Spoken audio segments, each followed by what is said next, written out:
Assalamualaikum warahmatullahi wabarakatuh. Alhamdulillah, selalu saja lisan kita memuji Sang Pencipta Allah atas segala nikmat dilimpahkan kepada kita, terutama nikmat Islam dan iman. Karena dengan Islam dan iman kita jadi mengenal Tuhan kita Allah, siapa yang menciptakan, mengurus, merawat, mengatur, yang mengadakan dari awal dan yang akan memusnahkan semua yang di langit dan di bumi, kecuali Allah. Kita jadi mengenal siapa Sang Pencipta Allah, kita pun akhirnya mengetahui apa yang Dia perintahkan, baik wajib ataupun sunnah, sehingga kita amalkan.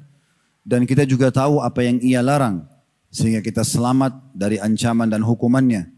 Ini nikmat tidak terhingga tentunya, ditambah lagi dengan nikmat kesempatan untuk menuntut ilmu, nikmat kesehatan, keturunan, pasangan hidup, dan segala macam hal yang Allah Subhanahu wa Ta'ala memerintahkan kita untuk menikmati dan juga bersyukur. Dan kalimat syukur berada di ujung lidah kita dan sangat mudah diucapkan Alhamdulillah. Dan dengan mengucapkan ini maka semua nikmat itu akan dipertahankan, bahkan akan ditambahkan oleh Sang Pencipta Allah Subhanahu wa Ta'ala. Selanjutnya kita panjatkan salam hormat kita kepada utusan Allah Nabi besar Muhammad sallallahu alaihi wa ala alihi wa sahbihi wasallam, sebagaimana Allah telah perintahkan kita untuk mengucapkan salam hormat kepadanya, dan juga dengan berharap dibalas sesuai dengan apa yang Allah janjikan.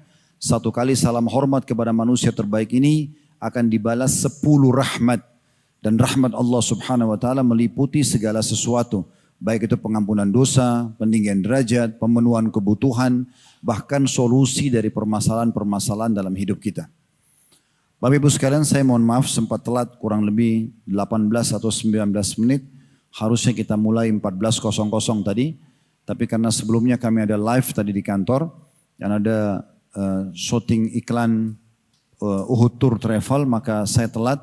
Mudah-mudahan Bapak Ibu bisa memaafkan dan memakluminya. Serta saya sangat yakin menunggu dalam majelis ilmu, apalagi di rumah Allah, akan tetap dicatat pahala oleh Allah Subhanahu wa Ta'ala.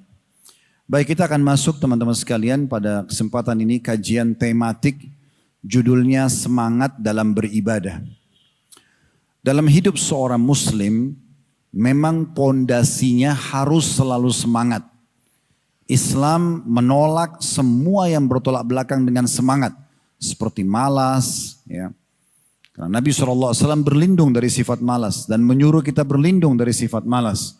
Bahkan sebagian ulama mengkategorikan malas kalau sengaja dilakukan sehingga terbengkalai ibadah masuk dalam kategori dosa besar. Jadi nggak boleh dalam Islam. Yang ada adalah selalu semangat dalam hal-hal yang baik, hal-hal yang bisa mendatangkan balasan yang sempurna dari Sang Pencipta Allah Subhanahu wa Ta'ala. Baik itu dalam hal-hal yang diwajibkan ataupun yang disunnahkan. Wajib seperti sholat 5 waktu misalnya, puasa Ramadan, zakat, haji bagi yang mampu, bakti sama orang tua, ya. Dan yang lainnya, seperti juga menuntut ilmu di saat kita sekarang lakukan ini, ataupun yang disunnahkan dari sholat sunnah, puasa sunnah, sedekah, berdoa, berzikir, semuanya harus diisi dengan semangat. Atau yang berhubungan dengan masalah urusan duniawi kita. Semangat dalam aktivitas keseharian selama bukan haram. Kita dianjurkan untuk semangat untuk mencari nafkah, untuk mengejar yang terbaik dari urusan dunia kita. Misalnya di kampus atau di sekolah titel akademik tertinggi. Misalnya Bapak Ibu di kantor mengejar jabatan yang terbaik. Semua itu dibolehkan. Dan Allah rangkumkan dalam surah Al-Qasas. Surah nomor 28 ayat 77, wabtaghi fima ataqallahu daral akhirah wa la tansa nasibaka minad dunya.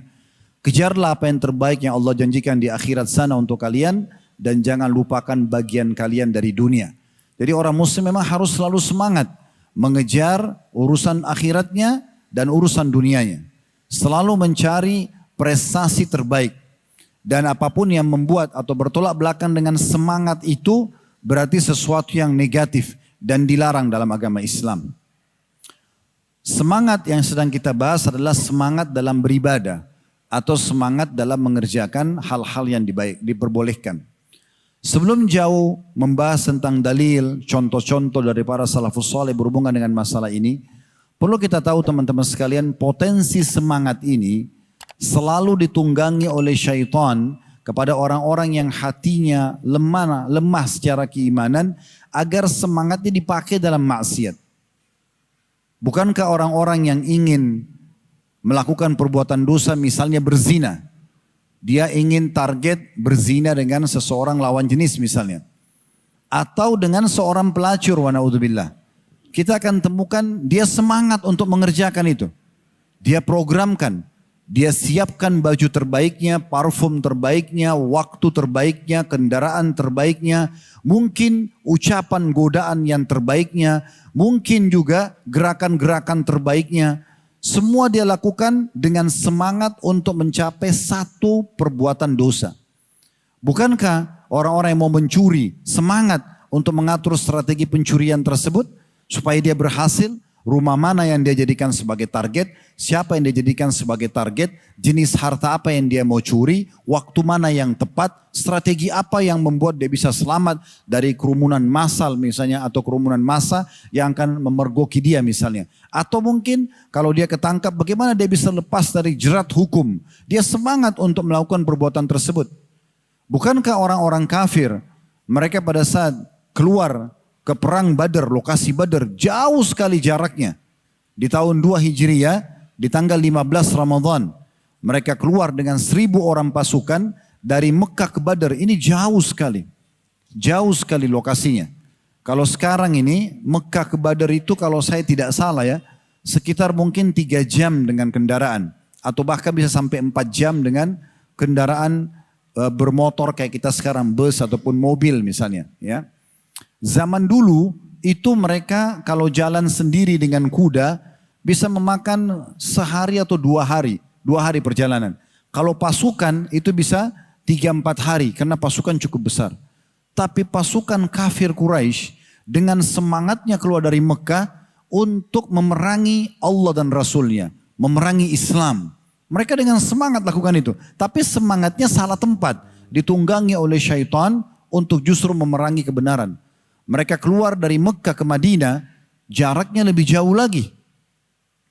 Bisa 6 jam berkendaraan motor kayak kita sekarang. Mungkin bisa ya sepekan, 5-6 hari baru bisa sampai dari Mekah ke Madinah kalau pasukan besar. Tapi mereka keluar di tanggal 16 Syawal tahun 3 Hijriah menuju ke Madinah di lokasi Uhud untuk memerangi muslimin.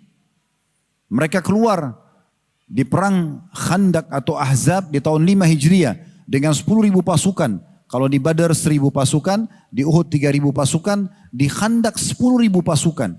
Saking banyaknya gabungan suku-suku yang membenci Islam pada saat itu, Allah sebut dengan pasukan Ahzab. Jamak daripada hizib artinya kelompok-kelompok. Dan Allah namakan satu surah untuk mengenang peperangan itu dikenal dengan surah Al-Ahzab.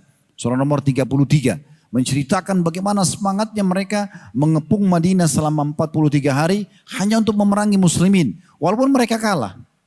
Tapi mereka semangat lakukan itu. Mereka semangat lakukan itu. Di perang Hunain, bagaimana suku Hawazim yang keluar dari Taif dengan 12.000 pasukan, 10.000 pasukan siap untuk memerangi muslimin. Yang akhirnya juga dimenangkan oleh muslimin. Ya. Begitu seterusnya, mereka semangat dalam melakukan perbuatan-perbuatan dosanya. Karena ditunggangi oleh syaitan. Oleh karena itu, kita sebagai orang yang beriman harusnya justru menggunakan potensi semangat yang sudah Allah kasih ini. Dan tadi di awal sudah saya jelaskan adalah bagian daripada agama kita untuk kita gunakan dalam hal-hal yang positif. Harus selalu semangat dalam ibadah, kebaikan-kebaikan. Selalu tekan diri kita agar selalu semangat mengejar dari kebaikan kepada kebaikan yang lain. Ini tentu banyak sebabnya atau caranya, triknya untuk menuju ke sana. Yang pertama teman-teman sekalian, agar kita semangat ini, kita harus cari tahu apakah memang dalam agama kita dianjurkan untuk semangat dalam mengejar ibadah ini. Jawabannya iya. Coba Anda lihat, buka surah Al-Ankabut ayat terakhir dari surah Al-Ankabut. Allah Subhanahu wa taala menyebutkan di dalam ayat ini tentang bagaimana agar umat Islam ya, Selalu semangat, dan orang yang semangat melakukan ibadah akan Allah mudahkan dia. Allah sebutkan di ayat 69-nya surah Al-Ankabut, "Walladzina jahadu fina lanahdiyannahum subulana wa innallaha lama'al muhsinin." Dan orang-orang yang berjihad, berusaha, semangat ya, untuk mencari keridhaan kami, mengejar apa yang Allah janjikan, ya. Mengejar apa yang ya, Allah akan berikan sebagai balasan dari amal-amal yang dia kerjakan, benar-benar akan kami tunjukkan ya, kepada mereka jalan-jalan kami. Kami akan mudahkan menuju ke jalan-jalan kami. Dan sungguhnya Allah benar-benar selalu bersama, memberikan kemudahan, memberikan balasan maksimal, memberikan pertolongan bagi orang yang mau berbuat kebaikan. Ayat ini ayat yang sangat jelas dan gamblang tentang perintah agar setiap muslim semangat dalam mengerjakan kebaikan-kebaikan tersebut. Dan jangan pernah berikan celah syaitan untuk mengendorkan semangat kita dalam ibadah, justru membuka semangat dalam pintu kemaksiatan. Karena syaitan itu lemah. Allah subhanahu wa ta'ala mengatakan dalam Al-Quran, "Inna kaida syaitani kana dha'ifa." Sesungguhnya tipu daya syaitan itu sangat lemah. Bapak Ibu, wajib hukumnya menghapus persepsi dari benak kita kalau syaitan itu kuat. Ya. Biasa kan ada orang bilang begitu ya, kenapa Anda buat dosa? Wah, godaan syaitannya kuat banget. Ini bohong, dia tipu dirinya sendiri. Kuat dari mana? Apakah syaitan menjelma depan mata kita lalu mencekik kalau kita tidak berzina? Atau kita dicambuk sama dia? Atau dia akan memenggal leher kita kalau kita tidak bermaksiat? Demi Allah dia tidak mampu. Dan Allah sudah bongkar dalam surah Ibrahim apa yang akan disampaikan oleh iblis nanti hari kiamat di neraka. Syaitan akan mengatakan ya, "Da'autukum fastajabtum li." Saya hanya membisikkan kalian, kalian yang menjawab itu. Kalian yang sengaja menjawab panggilanku. "Fala talumuni walumu anfusakum." Jangan kalian salahkan aku, salahkan diri kalian sendiri. "Ma'ana bimusrikhikum wa ma'antum bimusrikhi." Saya tidak bisa selamatkan diriku dan saya juga tidak bisa selamatkan diri kalian. Ya. Jadi iblis hanya membisikkan, syaitan hanya membisikkan. Sebagai contoh, Anda semua hadir di sini. Masya Allah begitu banyak yang hadir, walaupun di siang hari mungkin banyak di antara kita masih beraktivitas ataupun mau istirahat siang, tapi meluangkan waktu untuk datang. Saya yakin tadi pada saat Anda mau datang ke sini, ada saja godaan syaitan. Udahlah, tidak usah hadir. Oh, masih ada aktivitas yang ini dan itu. Tapi apa yang terjadi? Saya yakin teman-teman kada sudah menginjakkan kaki di masjid ini, berazam, bertekad dengan semangat. Tidak, saya mau dengar pengajian offline. Saya mau cari ilmu. Syaitan bisa buat apa? Enggak bisa buat apa. Dia kalau tidak bisa membuat seseorang muslim meninggalkan satu ibadah, maka minimal dia hanya mengendorkan semangatnya atau mengurangi kadar pahalanya.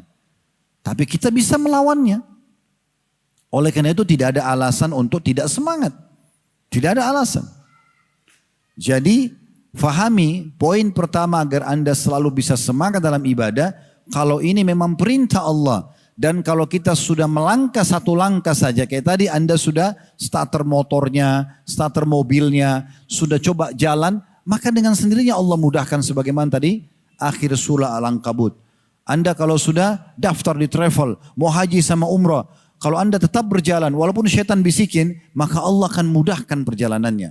Begitu seterusnya, semuanya akan Allah mudahkan. Awalnya saja syaitan membuat kita malas.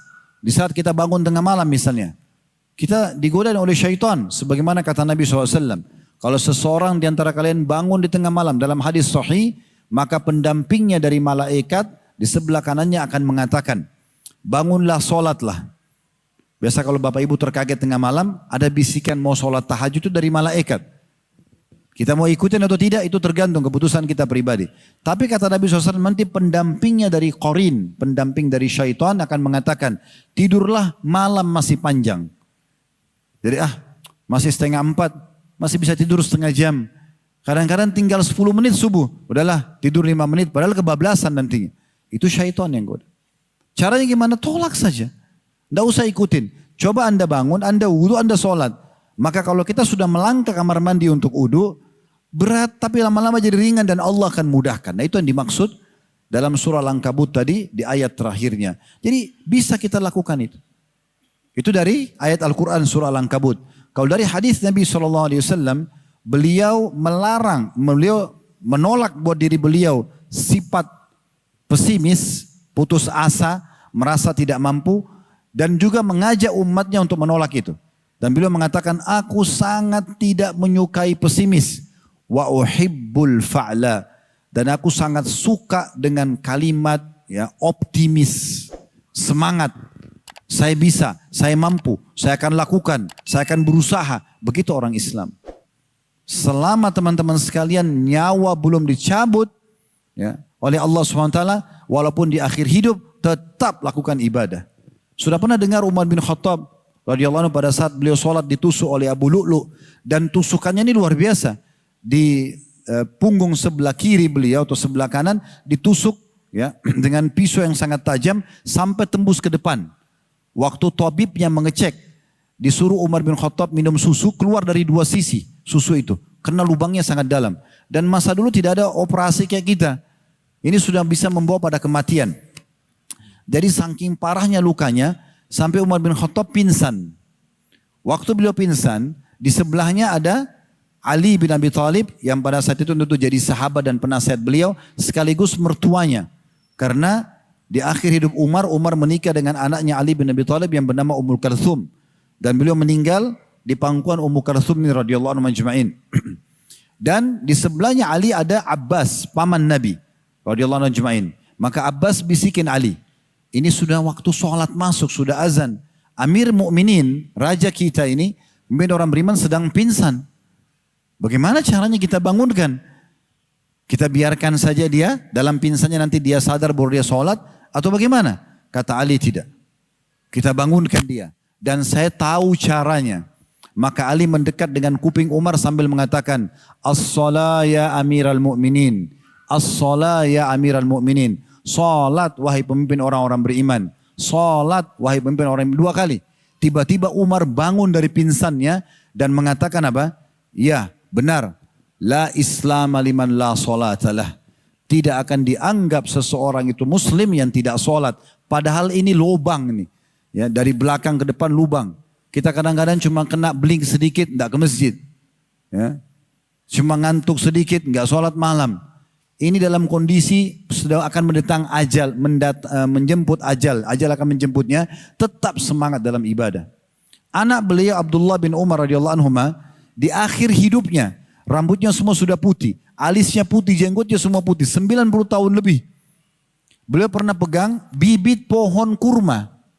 Pohon kurma ini mirip sama kita pohon kelapa. Bapak Ibu sekalian. Kalau ditanam dari kecil, bisa puluhan tahun baru berbuah. Lama sekali. Umurnya juga panjang, ratusan tahun. Pohon kurma sama.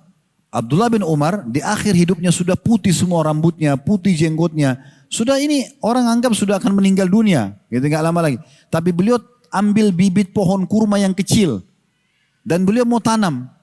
Waktu itu murid-muridnya datang lalu mengatakan, wahai Abdullah bin Umar, maaf kami mau bertanya, kira-kira kalau anda tanam pohon kurma ini, kapan anda ambil manfaatnya? Cuma mereka nggak mau enak, mereka nggak enak bilang, anda ini sudah tua sekali, nanti mungkin meninggal sebelum berbuah. Mereka cuma mengatakan, kapan akan anda ambil manfaatnya? Apa kata beliau?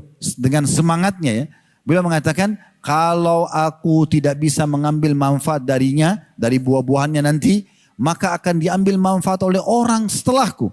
Kalau aku meninggal, ini berbuah, mereka ambil, aku akan dapat pahalanya. Karena Nabi SAW mengatakan tidak ada seorang muslim yang menanam sebuah tanaman, pohon. Kemudian mengambil manfaat dari pohon tersebut, manusia, jin, hewan-hewan, serangga. Daunnya bernaung, makan ambil daunnya, ambil buahnya atau bernaung di bawah naungan pohon tersebut. Kecuali akan menjadi pahala bagi penanam pohon tersebut. Lihat bagaimana Islam mengajarkan kepada penganutnya untuk selalu semangat dalam kebaikan. Dan Nabi SAW juga bersabda, kalau seandainya kalian tahu esok terjadi kiamat, dan di tangan kalian ada bibit tanaman, tetap tancapkan. Besok kiamat, kita udah tahu ini, kita tanam besok juga hancur loh. Tapi kalau sudah di tangan, maka tancapkan. Tidak ada kata-kata terlambat bagi seorang muslim. Selama ajal belum datang, isi dengan kebaikan-kebaikan. Ingat teman-teman sekalian, yang kita akan sesali nanti di hari kiamat, justru peluang-peluang ibadah yang kita sia-siakan. Itu akan kita sesali sekali. Di hari kiamat itu, di hari penyesalan, salah satu nama hari kiamat adalah hari penyesalan. Akan ada 3 golongan orang yang menyesal. Golongan pertama ini sudah kita tahu semuanya. Orang kafir, orang munafik, orang musyrik yang akan kekal di api neraka. Karena mereka kekal. Nanti mereka nyesal tuh. Ini sudah kita tahu semua. Pasti akan menyesal. Gitu kan? Dan Allah sebutkan dalam banyak ayat Al-Quran tentang penyesalan mereka. Golongan kedua, usatul mu'minin. Orang mukmin yang banyak dosanya. Orang mukmin yang banyak dosanya. Karena terlalu banyak dosanya sampai timbangan dosa lebih berat daripada amal solehnya. Nah ini menyebabkan mereka harus masuk neraka dulu. Disiksa dulu. Allahu alam berapa lama disiksa. Di situ mereka menyesal. Coba dulu saya tobat ya. Ini penyesalan yang terjadi. Makanya teman-teman kalau masih ada kesempatan. Saya punya judul ceramah di YouTube kalau teman-teman cari. Judulnya itu inilah hari emasmu. Setiap kali Allah kasih kesempatan kita hari seperti ini. Walaupun cuma 1 hari. Anggap besok kita meninggal. Ini hari emas. Karena 1 hari ini bisa kita tambah amal-amal soleh di buku amal kita. Dari apa yang sudah kita kerjakan yang lalu. Atau kalau kita punya dosa yang menyebabkan hukuman hari kiamat. Atau mampir ke neraka dulu. Bisa kita segera taubat kepada Allah subhanahu wa ta'ala. Ini kesempatan mas. Jadi kalau orang yang dosanya lebih banyak hari kiamat karena tidak taubat selama di dunia. Daripada amal solehnya juga nyesal. Akan masuk neraka dulu. Walaupun mereka keluar nanti masuk ke dalam surga. Ada golongan ketiga. Ini yang perlu kita fokus. Yaitu penyesalan orang-orang beriman yang masuk ke dalam surga. Tapi banyak peluang derajat di surga yang dia bisa dapatkan kalau peluang amal soleh di dunia dia tidak sia-siakan. Misal, Bapak Ibu setiap malam kan selama hidup punya kesempatan sholat malam. Tapi selalu syaitan bisikin, kan cuman sunnah, kamu ngantuk, apalah 1000 godaan syaitan. Dan kita selalu iyakan. Sehingga lewatlah 10 tahun, 20 tahun dari hidup kita tidak pernah sholat malam. Ini teman-teman tidak dosa karena sunnah. Tetapi tetap akan menjadi penyebab penyesalan pada hari kiamat. Kita di akhirat sana nanti, di surga pada saat masuk, kita tahu sebenarnya nanti pada saat itu. Oh kalau selama 10 tahun itu saya sholat malam, walaupun cuma 2 rakaat, derajat saya di sana loh, bukan di sini. Walaupun di sini sudah sangat bagus fasilitasnya. Apa kata Nabi SAW? Nanti kalian di surga, pada saat beliau lagi jalan dengan para sahabatnya dan langit malam hari lagi terang, bintang-bintang gemerlapan. Kata Nabi SAW, demi zat yang jiwaku dalam genggamai, maksudnya demi Allah, nanti kalian di istana surga kalian, seperti kalian di bumi ini melihat bintang-bintang itu. Artinya ada orang di surga derajatnya tinggi sekali. Kalian di bumi, itu mereka seperti di langit, di bintang-bintang itu. Jaraknya mungkin ribuan tahun. Cuma lihat cahaya yang bergemerlapan. Kata para sahabat, ya Rasulullah, apa maksudnya kita sampai tidak tahu bagaimana istananya, bagaimana fasilitas, kita tidak tahu. Karena jauhnya jaraknya. Tapi sama-sama di surga. Kata para sahabat, ya Rasulullah, apakah itu istana para nabi-nabi? Kata Nabi SAW, tidak. Tapi istana yang Allah siapkan bagi orang-orang yang beriman kepada Allah dan para utusannya. Maksudnya orang-orang yang sibuk beramal saleh. Kalau ada peluang amal soleh yang Bapak Ibu sia-siakan, nyesel nanti hari kiamat. Dan yang uniknya, peluang ibadah ini kalau Bapak Ibu kendor tidak semangat, sekali luput, maka akan luput selamanya. Contoh, tadi misalnya, di waktu sholat duhur, maaf kalau di sini teman-teman kebetulan contoh yang saya sebutkan tepat pada Anda ya, karena saya tidak kenal Anda semua dan saya tidak tahu kalau tadi misalnya ada yang masbuk sholat. Misal tadi waktu duhur, ada orang masbuk sholat. Dia telat 1 rakaat. Sehingga di buku amalnya dicatat. Sholat duhur di hari Kamis di tanggal ini ya dia telat 1 rakaat. Tentu akan beda pahalanya dengan orang yang sholat dari awal waktu. Ya, karena mulai takbiratul ihram sama imam Allahu Akbar, kita juga Allah Akbar, mulai malaikat catat pahalanya. Pahala gerakan, pahala bacaan, pahala doa akan dibaca. Orang yang masbuk 1 rakaat, dia kehilangan peluang itu dari awal waktu itu. Dia mulai dicatat pahala di rakaat kedua yang dia ikut sama imam. Kalau salam, dia kan harus tambah 1 rakaat. Itu enggak dihitung berjamaah, itu dihitung sholat sendiri. Berarti sholat duhurnya yang 4 rakaat, 3 rakaat dia dapat berjamaah, 1 rakaat dihitung sholat sendiri. Pahala sendiri. Berarti beda dengan orang yang ikut berjamaah 4 rakaat kan? Bayangkan Bapak Ibu sekalian, ini yang harus difahami. Orang ini, walaupun dia nyesal, biar dia menangis darah, tidak akan pernah dia bisa kembali ya meminta pada imam atau minta kepada Allah kembalikan waktu karena saya ingin ikut dari awal takbiratul ihram pertama imam. Gak bisa lagi. Selamanya akan dicatat dia masbuk pada saat itu. Maka jangan sia-siakan. Jangan terus terlalaikan. Harus semangat mencari mana yang terbaik. Bagi bapak-bapak sebelum azan sudah ke masjid. Selalu di saf pertama. Selalu tidak ketinggalan takbiratul ihram pertama imam. Itu harus menjadi target. Para salafus saleh teman-teman sekalian menjadikan ini sebagai semangat mereka. Ya. Anda bisa lihat misalnya ya, dinukil oleh para ulama tentang bagaimana para ulama salaf menjaga.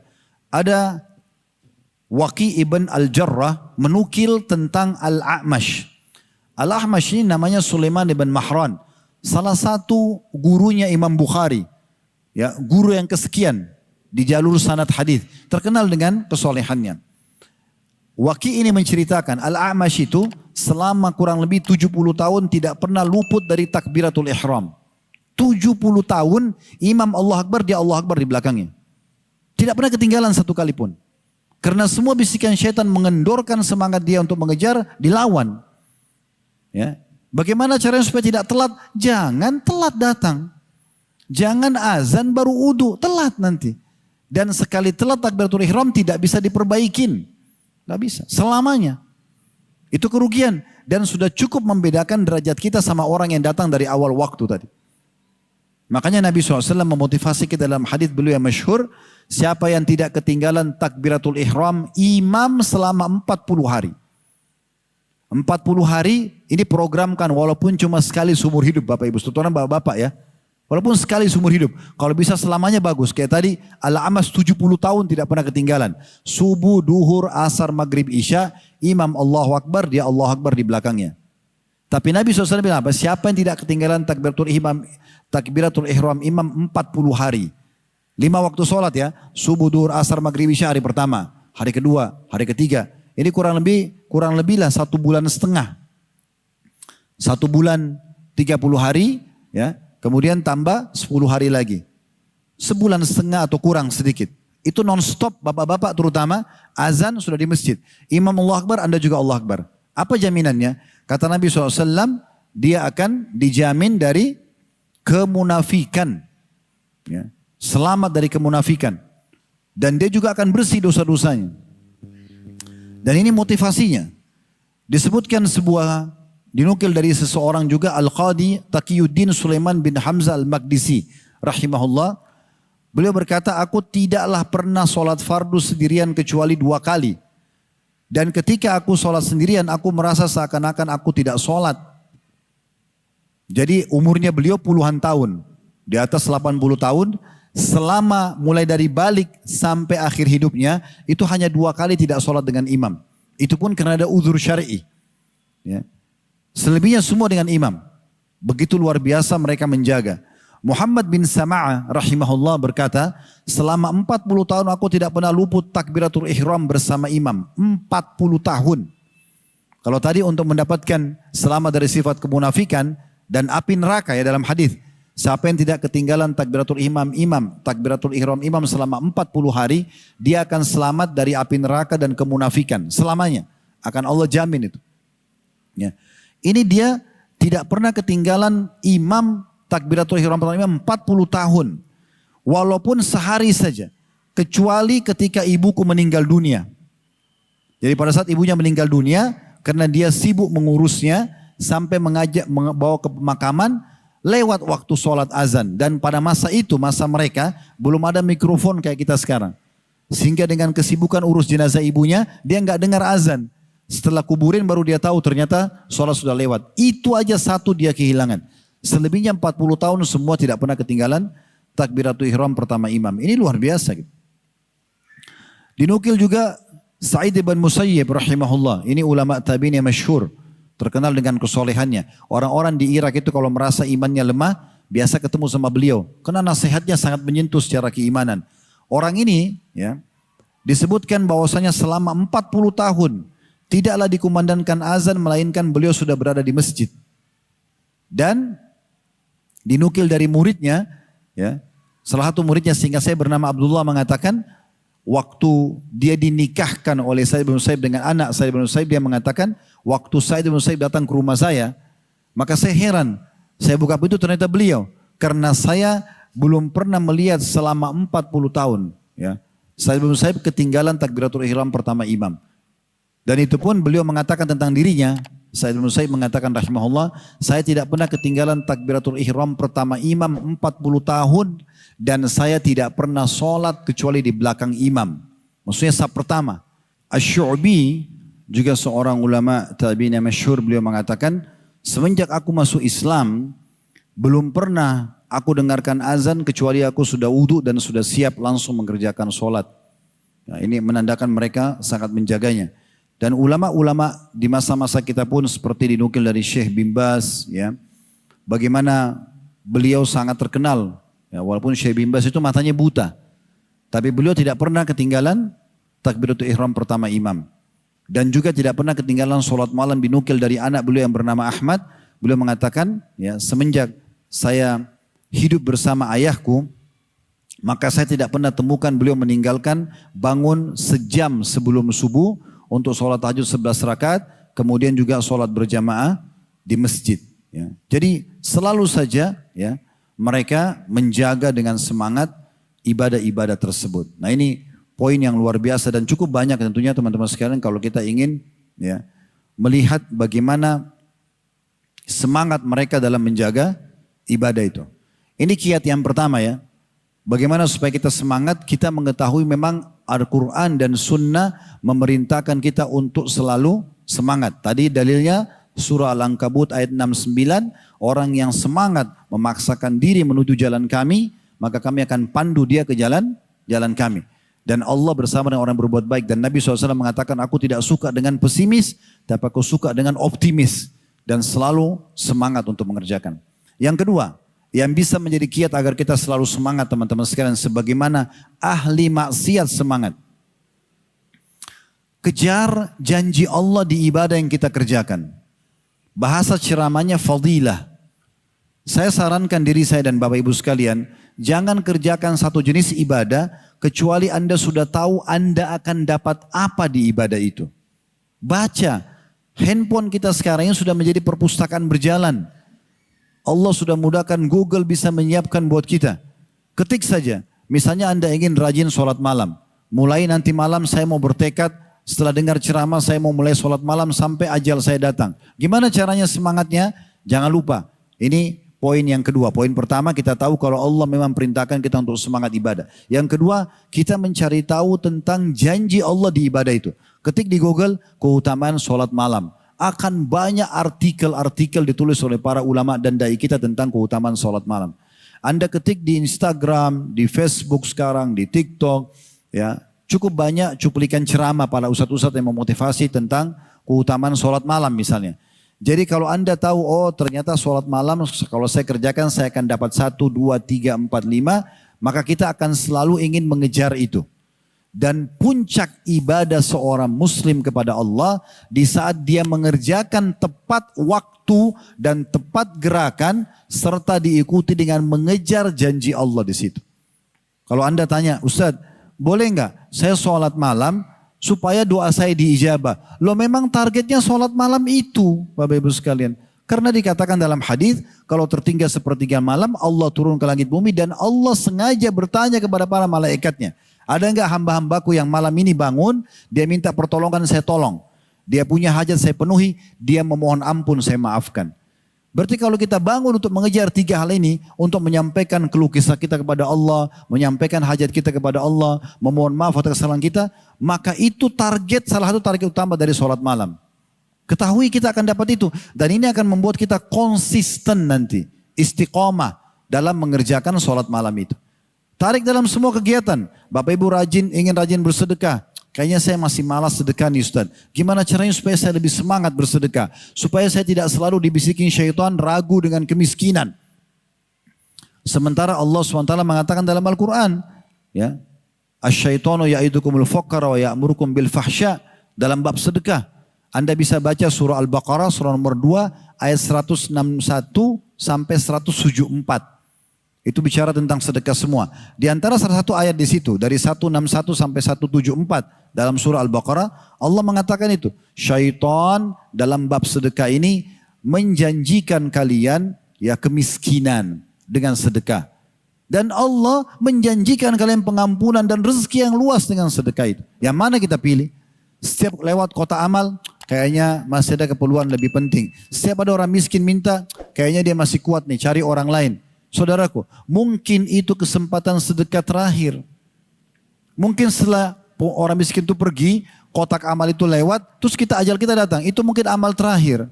Kenapa masih nyari peluang lain, depan mata sudah ada? Itu bisikan syaitan.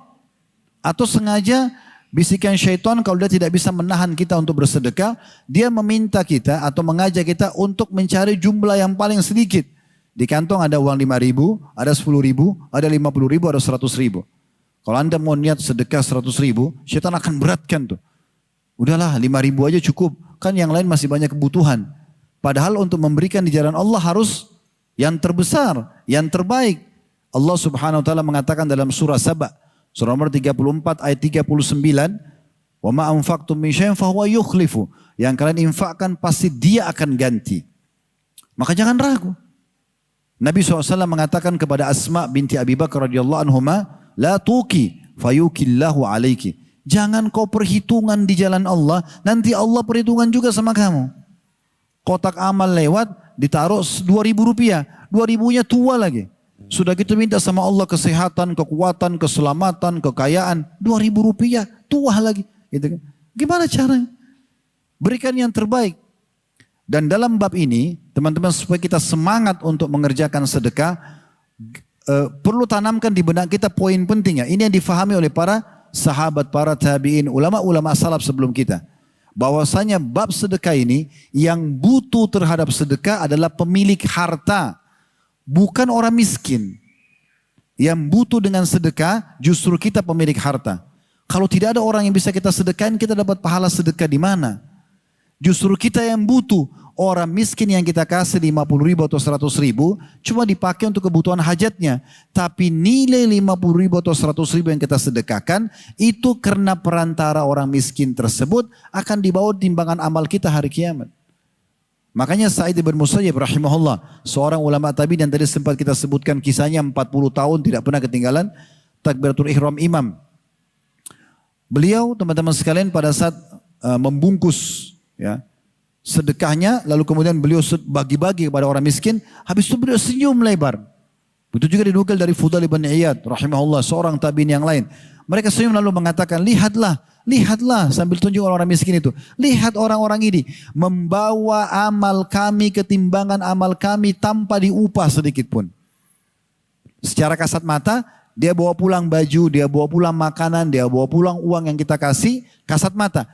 Dipakai sama dia, selesai. Urusannya selesai dia. Tapi kita tidak. Nilai barang yang kita kasih itu dibawa melalui perantara dia ketimbangan amal kita hari kiamat.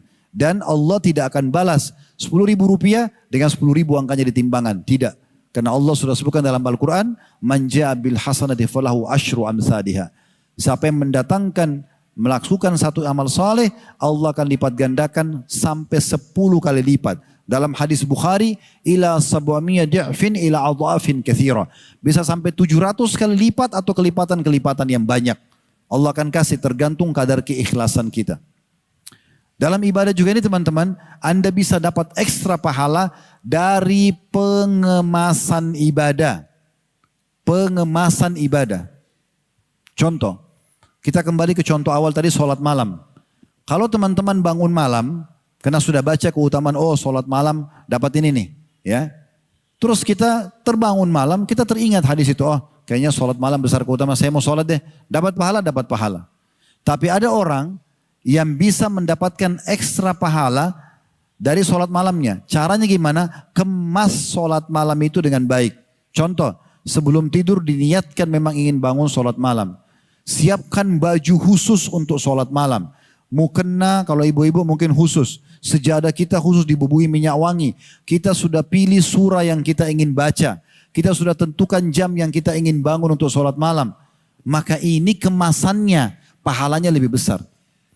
Beda pahalanya antara orang yang keluar, ada orang miskin lewat, dia sedekah.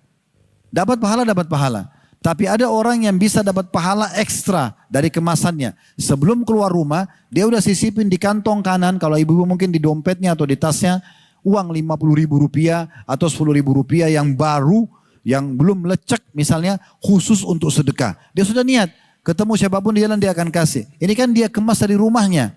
Pahalanya lebih besar dibandingkan orang yang tiba-tiba saja ada kesempatan ibadah. Nah ini penting. Orang yang nabung untuk haji dan umroh, tidak punya persiapan, dia kemas tuh. Supaya dia bisa berangkat kapan. Beda dengan orang, tunggu aja deh, kapan nanti Allah kasih rezeki baru saya haji atau umroh. Beda dengan orang yang memang dari awal mengemasnya. Nah ini kemasan ini penting sekali. Ini yang kedua kiatnya. Jadi teman-teman sekalian, yang pertama ketahui memang Allah dan Rasul yang perintahkan kita untuk selalu semangat dan malas yang disengaja, terutama meninggalkan ibadah bagian daripada dosa. Kemudian yang kedua, cari tahu tentang keutamaan ibadah yang ingin kita kerjakan. Tadi baru dua yang kita kasih contoh, baru sholat malam dengan sedekah. Tapi semuanya, ingin bakti sama orang tua, ingin rajin berdoa, ingin rajin berzikir, ingin rajin ibadah apapun, baca Quran misalnya atau hafal Quran, baca cari keutamaannya. Sebagaimana kalau Bapak Ibu punya satu pelanggaran ibadah, satu pelanggaran agama, atau lebih dari satu. Misalnya ada orang terbiasa bohong, orang terbiasa zina, orang terbiasa judi. Bagaimana caranya dia meninggalkan? Maka dia mencari tahu tentang ancaman Allah di dosa itu. Ketik ancaman di Google, ancaman orang berbohong. Di YouTube misalnya ceramah, ancaman orang berbohong. Nanti dengan dia dengar atau dia baca dari ayat, dari hadis, membuat dia, oh ternyata saya diancam ini, dia bisa meninggalkan. Yang ketiga teman-teman sekalian, yang bisa menjadi motivator kita untuk selalu semangat adalah teman-teman yang baik, komunitas yang baik. Ini penting sekali ya. Bagaimana kita selalu bersama dengan orang-orang yang lebih baik imannya daripada kita. Dan ini dicontohkan oleh Nabi SAW. Waktu beliau hijrah ke Madinah sebagai pondasi dasar negara Islam di Madinah, beliau melakukan 3 perbuatan penting. Ini pondasi dasarnya. Dan setiap muslim harusnya bisa menjadikan sebagai pondasi dia berpijak dimanapun dia tinggal. Yang pertama, Nabi SAW membangun masjid. Masjid Quba dan Masjid Nabawi. Supaya ada tempat ibadah buat umat Islam. Jadi kalau Anda berada di satu kota, satu desa, dan alhamdulillah kita syukuri di negara kita ini tidak asing, sering ada masjid agung, masjid jame, masjid raya, apalah namanya, yang merupakan simbol kota itu. Ya. Ini cukup bagus, ini sangat bagus. Tapi kalau Anda misalnya punya perusahaan, bisa Anda buat musola atau masjid kecil untuk karyawan Anda misalnya, ya, yang bisa mereka aktivitas sholat. Mungkin di rumah ada tempat khusus, Anda khususkan sholat buat Anda sama keluarga, sholat malam, sholat sunnah. Nah ini penting. Ini yang Nabi SAW contohkan pertama. Kemudian yang kedua adalah Nabi SAW mempersaudarakan antara muhajirin dan ansar. Ini yang penting, ini jadi saksi bahasan kita. Jadi antara penduduk asli atau pribumi dengan pendatang. Penduduk asli Madinah dengan muhajirin, orang hijrah dari Mekah. Ini pendatang. Ya. Bagaimana tidak ada lagi batas di antara mereka. Nabi SAW motivasi orang-orang Madinah, sambut saudara-saudara kalian itu. Berikan yang terbaik, Allah akan jamin buat kalian surga. Allah akan gantikan rezeki kalian. Maka orang-orang Ansar dalam surah Al-Hasyr disebutkan, seingat saya surah nomor 59 ayat 21. Bagaimana mereka, Allah mengatakan wa yu'thiruna ala anfusihim walau kana bihim khasasa. Orang-orang Ansar memaksakan diri mereka untuk memberikan dan mendahulukan saudara mereka muhajir pendatang walaupun mereka tuh kurang atau membutuhkan itu. Orang-orang Ansar ya tidak membiarkan satu pun dari muhajir datang dari Mekah itu kecuali tinggal di rumah mereka. Mereka perebutkan. Bahkan setelah sekian tahun, kalau seorang muhajir yang dari Mekah hijrah ke Madinah, itu sudah mulai punya kemampuan, sudah mulai mapan, dia mau keluar pamit dari rumah saudaranya Ansar, orang Ansar itu nangis merengek-rengek, tolong jangan keluar dari rumah saya, tinggallah di sini, keberkahan kami harapkan, gitu kan? Karena inginnya mereka mendapatkan pahala. Dan ini apa pondasi dasarnya? Ukhuwah, persaudaraan, mencari komunitas yang baik. Itu yang Nabi SAW contohkan. Sehingga tidak ada lagi lintas suku, tidak ada lagi lintas negara ya antara muslim dengan muslim yang lain. Dan kita dianjurkan mencari sesama jenis kita. Laki-laki sama laki-laki, perempuan sama perempuan yang lebih baik ibadahnya daripada kita. Lalu kita mencintai dia karena Allah. Jalin persahabatan dengan dia. Pernah ada satu sahabat sholatnya khusyuk sekali dalam masjid. Sampai ada orang di depan Nabi SAW waktu lihat orang itu mengatakan, ya Rasulullah, saya cinta orang ini karena Allah. Sholatnya luar biasa. Kata Nabi SAW, kejar dia, ucapkan di depan matanya. Bilang, saya mencintai kau karena Allah. Itu sunnahnya. Kita cari siapa yang lebih sholat dari kita jadikan dia sebagai sahabat dekat kita. Sahabat dekat kita. Kita katakan, saya mencintai anda karena Allah. Nah, Nabi SAW mengatakan di antara 7 golongan yang akan dapat naungan hari kiamat tidak ada naungan kecuali naungan Allah. 2 orang yang saling mencintai karena Allah dan berpisah juga karena Allah. Ya, ini penting sekali untuk membentuk komunitas. Ya. Dan ingat sabda Nabi, karena kalau kita nanti teman-teman sekalian berteman dengan orang-orang yang lebih baik ibadahnya, pasti kita akan terpengaruh. Dia lebih rajin, dia sholat malam, kita tidak pernah sholat malam. Dia hadir setiap hari majelis ilmu, mungkin kita cuma seminggu sekali. Nanti kita akan terpengaruh dengan dia, itu tujuannya. Sebagaimana kita kalau berteman dengan ahli maksiat, kita juga bisa terpengaruh. Ya, kita berteman sama pengangguran, kita juga ikut. Memang begitu manusia. Kita berteman dengan pemabuk, maka hari pertama, hari kedua kita tidak mabuk, tapi hari ketiga kita sudah terbiasa cium baunya. Seminggu kemudian mereka mengatakan cobalah, sebulan kemudian kita bisa minum khamr. Mungkin setahun kita sudah jual khamr. Tapi kalau kita berteman dengan penghafal Quran, hari pertama, hari kedua mungkin kita belum bisa ngaji. Seminggu kita belajar, sebulan kita bisa ngaji, setahun kita bisa hafal Quran bersama mereka. Makanya Allah sebutkan dalam surah Al-Kahfi tentang masalah ini, ya. Surah nomor 18 ayat 28. Allah mengatakan kepada semua hamba-hambanya yang soleh, wasbir nafsaka ma'al ladhina yad'una rabbahum bil ghadati wal 'ashyi yuriduna wajha wa la ta'du 'aynaka anhum turidu zinatal hayatid dunya wa la tuti' man aghfalna qalbahu an dzikrina wattaba'a hawahu wa kana amruhu furuta. Yang artinya, dan bersabarlah engkau hai Muhammad dan ajak orang-orang beriman bersama dengan orang-orang yang menyeru Tuhannya. Ibadah ke ibadah yang lain, dakwah ke dakwah yang lain, belajar ke belajar yang lain, gitu kan? Bersama dengan orang-orang yang menyuruh Tuhannya di pagi dan senja dengan mengharapkan keridhaannya. Dan janganlah kedua matamu berpaling dari mereka karena mengharapkan perhiasan dunia. Jangan beralih dari orang-orang soleh itu, komunitas-komunitas soleh hanya karena mau mengejar dunia, proyek tertentu.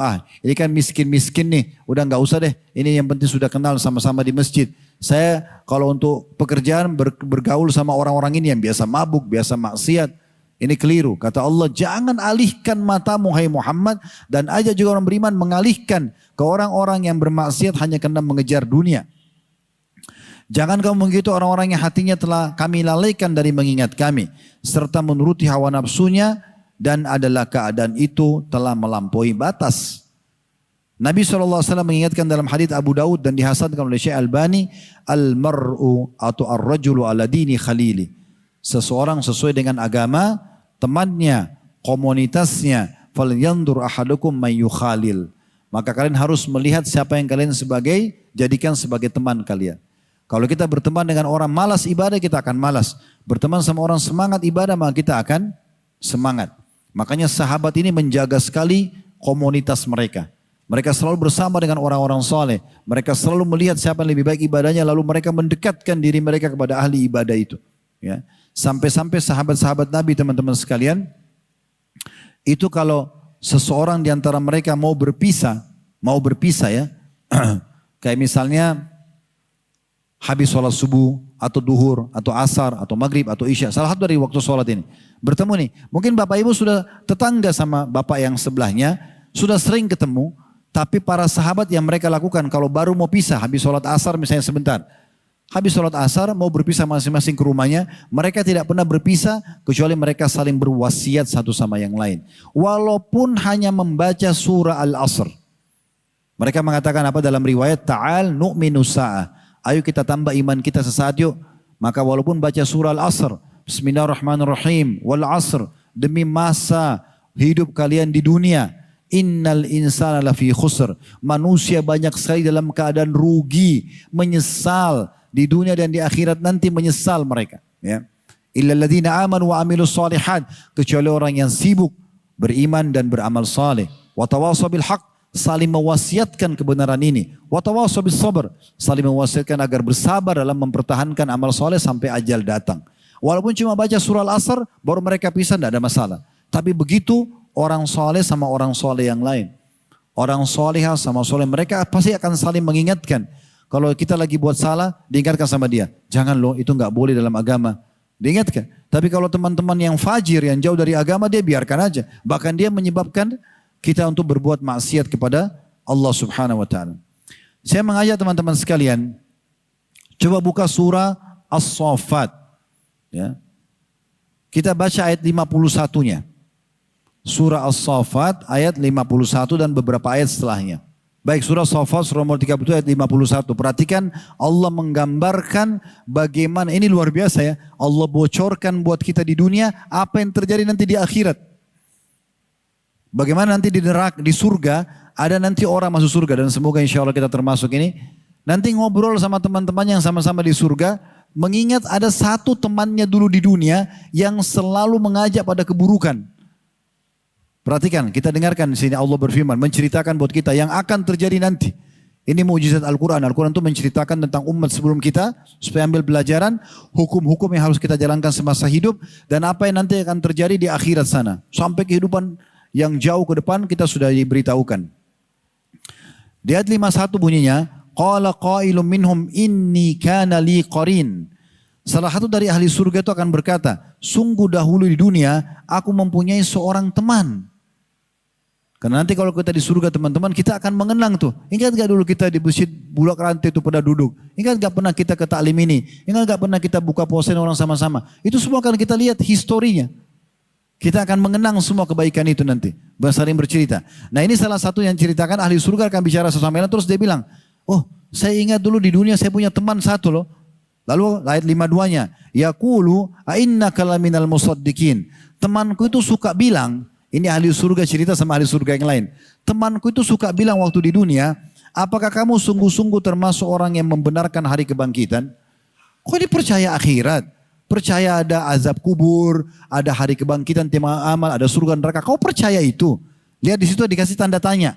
Kenapa? Karena temannya yang di dunia ini yang buruk ini, itu mengolok-olok dia. Kok ngapain azan ke masjid? Ngapain sibuk cari rezeki halal? Tutup aurat? Ngapain hadir majelis ilmu lama-lama duduk? Jadi dia, kok percaya itu semua nanti di akhirat? Temannya bilang begitu. Ayat 53-nya, Aidza mitna wa kunna turaban wa idhaman inna lamadinun. Orang-orang yang teman buruk ini berkata pada orang yang baik ini, apakah bila kita nanti mati dan kita telah menjadi tanah, masuk ke kuburan dan tulang belulang, kan orang kalau sudah dikubur sekian tahun kan otot uratnya semua kan habis dimakan tanah. Tinggal tulang belulang. Ya. Apakah sesungguhnya kita benar-benar akan dibangkitkan dan diberi balasan? Tanda tanya. Maksudnya orang yang jahat ini, orang yang buruk ini, teman buruk selalu bilang, udahlah nggak usah percaya itu semua. Masa masuk akal. Udah jadi tulang belulang lagi dibangkitkan. Nah seperti itu. Lalu ayat 54-nya. Qala hal antum muttali'un. Maka dia berkata pada teman-temannya ahli surga, maukah kamu meninjau temanku itu? Ayo kita lihat yuk, cari di mana dia. Ya, perlu Bapak Ibu tahu ya, kita nanti dari surga, ya, kita bisa melihat neraka setiap saat. Sebagian ulama ada yang menjelaskan tentang surga, di bagian belakang surga seseorang mukmin ada pintu yang dia bisa buka, dia bisa lihat neraka setiap saat. Dia bisa melihat bagaimana siksaan di sana supaya dia terus bersyukur kepada Allah, nggak masuk ke situ. Dia bisa melihat itu. Maka di sini dia ajak teman-temannya ahli surga. Ayo kita cari temanku itu yuk. Di mana dia sekarang? Ayat 55-nya. Fattala'a fara'ahu fi sawa'il jahim. Maka ia meninjaunya, mencari tahu temannya yang buruk itu. Lalu dia melihat temannya itu di tengah-tengah neraka yang menyala-nyala, sedang disiksa. Yang ajak-ajak dia, yang olok-olok di dunia, kok percaya itu kematian nanti ada kebangkitan? Kok percaya itu kalau sholat dikasih balasan? percaya itu orang kalau zina akan dihukum. Dia olok-olok gitu. Maka waktu dilihat nanti di hari kiamat didapat dalam neraka orang itu. Ayat 56-nya, ahli surga ini akan bicara sama temannya ahli neraka itu. Allah sudah bocorin buat kita di sini. Kata Allah, qala tallahi in kitta laturdin. Ia berkata pada temannya di neraka itu, demi Allah, sesungguhnya kau benar-benar hampir mencelakakanku. Yang ahli surga ini bilang sama temannya masuk neraka, kau hampir celakakan saya dulu nih. Kalau saya ikutin ucapanmu dulu, nggak percaya tentang kuburan, nggak percaya tentang hari kebangkitan, saya sama kamu di neraka nih. Ayat 57-nya, ahli surga ini mengatakan, walaula ni'matu rabbi lakuntu minal muhdarin. Jikalau bukan karena nikmat Tuhanku, Allah selamatkan aku dengan keimanan, dengan komunitas yang baik, pastilah aku termasuk orang-orang yang diseret ke neraka. Sama dengan kamu nih. Lalu ayat 58-nya, afama nahnu bimayyitin. Maka apakah kita tidak akan mati? Ya, maksudnya ahli surga ini mengatakan, kami juga mati sebagaimana kau mati. Tapi ayat 59-nya, illa mautatan al-ula wa ma nahnu bimu'adzabin. Tapi kami rasakan kematian sebagai kalian, cuma mati satu kali saja. Dan setelah mati dibangkitkan, kami enggak disiksa seperti kalian di neraka. Kami mendapatkan kenikmatan. Ayat 60-nya, inna hadza lahuwal fawzul azim. Sesungguhnya ini benar-benar kemenangan yang besar. Ya. Jadi teman-teman jangan tunggu, ya, jangan tunggu, ya, kita berada di akhirat baru kita menyesal, jangan. Mumpung kita masih diberikan kesempatan. Demi Allah teman-teman sekalian, kalau di detik ini ada orang, carilah mungkin kuburan terdekat di Bulak Rantai ini, misalnya ada kuburan di mana, Anda mungkin lebih tahu teman-teman yang tinggal sekitar sini. Anggap dari kuburan itu salah satu kuburan ada yang terbuka, penghuni yang muslim dibangunkan sama Allah, dikasih waktu 5 menit dia hidup. Kira-kira 5 menit yang hidup ini, apa yang dia mau buat? Apa yang akan dia buat? Dia akan kembali cari makanan favoritnya di restoran, dia akan kumpul sama teman-temannya, dia akan biologi sama pasangannya, dia akan mulai mengatur proyek-proyek baru lagi. Tidak, demi Allah. Dia akan melakukan satu dari 2 perbuatan saja. Dia kerjakan amal soleh yang bagi dia terbaik. Misalnya dia sholat 2 rakaat dalam 5 menit itu. Atau dia tobat dari dosa-dosanya. Gak ada yang lain. Nah sekarang posisikan diri antum kalau jadi mayit dan diberikan kesempatan hidup 5 menit itu. Kita akan kejar. Nah mumpung belum jadi mayit, jangan tunggu waktu itu. Antum masih dikasih nafas, masih dikasih kesempatan. Kami teman-teman sekalian sebagai da'i hanya bisa teriak-teriak seperti ini. Tapi kami tidak bisa ngawasin Bapak Ibu setiap saat datang ke rumah ketuk, Pak sholat, Bu sholat, sedekah. Gak bisa. Harus antum cerdas. Semua da'i-da'i hanya bisa menyampaikan. Para rasul hanya bisa menyampaikan. Tugas kita mendengar, tanamkan dalam hati, praktikkan dalam kehidupan. Orang yang cerdas, dengar ilmu, amalkan. Karena ilmu itu kita butuh. Itu kendaraan kita menuju kepada yang terbaik di akhirat. Ilmu itu ibarat bodyguard, penjaga kita. Kita kalau sudah punya ilmu, tahu mana halal haram, ini jadi kayak bodyguard. Kita mau makan, kita mau minum, mau bekerja, mau apa saja, maka ilmu akan mengatakan, itu boleh, ini enggak boleh. Jadi pengawas kita. Itu bagus sekali. Gitu kan? Nah ini penting teman-teman sekalian. Baik, ini yang ketiga ya. Kalau kita ingin bicara tentang masalah ini banyak sekali. Kemudian yang keempat, jalankan sunnah Nabi SAW supaya kita bisa semangat dalam ibadah, sering menziarahi kubur. Dan mengingat kematian. Sering menziarahi kubur. Jadi usahakan dalam sehari atau sepekan lah paling tidak, Anda pernah ziarah kubur. Nabi SAW dalam 1 pekan itu bisa menziarahi kubur beberapa kali. Kuburan dekat rumah beliau namanya Baqi, kuburan para sahabat. Dan ziarah kubur ini tidak harus Anda masuk ke dalam, berdiri di atas kuburan tertentu. Walaupun di pintu gerbangnya saja. Saksikan, lihat dengan mata kepala kuburan itu. Ya. Dan ingat, di dalam kuburan itu ada orang-orang yang mungkin lebih tampan dari kita bagi laki-laki, lebih cantik dari kalau dia perempuan, lebih pintar, lebih kaya, lebih segala-gala. Tapi sudah jadi tulang belulang. Dan kita tinggal tunggu waktu menyusul mereka. Demi Allah tidak ada orang yang kekal. Allah berfirman tentang Nabi Muhammad SAW, innaka mayyitun wa innahum mayyitun. Hai Muhammad, kau pasti mati. Nabi Muhammad pasti mati. Dan mereka semua akan mati. Menyesal teman-teman sekalian kalau mati dalam kondisi masih ada kesempatan amal soleh yang kita sia-siakan. Jangan. Kesempatan emas. Kata Nabi SAW dalam hadis riwayat Tirmidzi, dan ini disahihkan oleh Syekh Albani, aktsiru dzikra hadimil ladzat, yakni al-maut. Perbanyak mengingat pemutus semua kenikmatan dunia, yaitu kematian. Bukan berarti Bapak Ibu, oh kalau gitu saya nggak usah pikirin kerjaan, nggak usah pikirin pendapatan. Enggak, bukan begitu. Jangan buka pintu dosa, sibuk dengan yang wajib ataupun sunnah. Minimal mubah. Tapi itu pun jangan berlebihan dalam masalah mubah. Pintu dosa tutup aja. Lalu ingat kematian supaya kita termotivasi selalu beribadah. Hasan Basri rahimahullah, beliau pernah mengantar jenazah sambil berzikir. Pas antar jenazah, beliau lagi diam tapi begitu lihat jenazah lalu zikir. Sambil ikut antar jenazah. Ada satu anak muda di sebelahnya bilang, wahai imam. Kalau imam kayak kita sekarang kiai. Wahai imam, kenapa anda berzikir? Kenapa anda berzikir? Kata Hasan Basri, wahai anak muda, berzikirlah. Karena yang sedang kita antar, udah nggak bisa berzikir. Ini yang mati ini sekarang udah bisa berzikir. Jangan tunggu dia. Di Condet ini teman-teman, pernah saya sholat Jumat di dekat kantor. Subhanallah, ada jenazah diantar. Jenazah itu ditaruh di bagian teras masjid dan ditaruh paling ujung. Ditaruh jenazah, geranda jenazah akan disolati habis Jumat. Di sebelahnya yang masih hidup buat saf. Saya ada di belakang waktu itu kebetulan. Saya jadikan itu bahan introspeksi diri. Subhanallah, yang masih hidup bisa beribadah. Yang sudah mati udah gak bisa buat apa-apa. Tapi saya sangat yakin yang mati ini, kalau dia bisa ngomong, dia berharap bisa kerjakan sholat Jumat bersama dengan orang yang masih hidup. Tapi sudah nggak bisa. Kenapa kita tunggu masa-masa kita sudah tidak bisa beramal lagi? Penyesalan selalu di belakang. Hati-hati teman-teman, maksimalkan itu. Ya. Siapa yang suka ziarah kubur, dapat pahala ziarah kubur, dia juga akan mengingat kalau di kuburan itu dia juga akan masuk di dalamnya. Saya pernah mengadakan pelatihan teman-teman sekalian, pelatihan kematian. Saya adakan di waktu itu di Kota Makassar Tablik Akbar.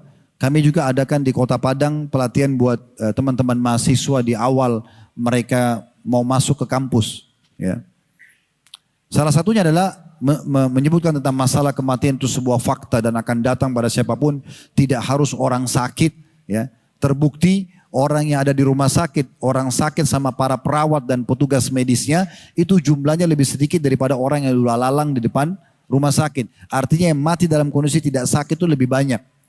Saya pernah buat liang lahat setelah kita sebutkan tentang kematian itu sebuah fakta, dalil-dalilnya, perkataan para ulama salaf tentang masalah itu. Saya minta panitia masjid adakan geranda, kain kafan dan gerandanya. Lalu saya minta jemaah, siapa yang siap coba menjadi jenazah 5 menit saja.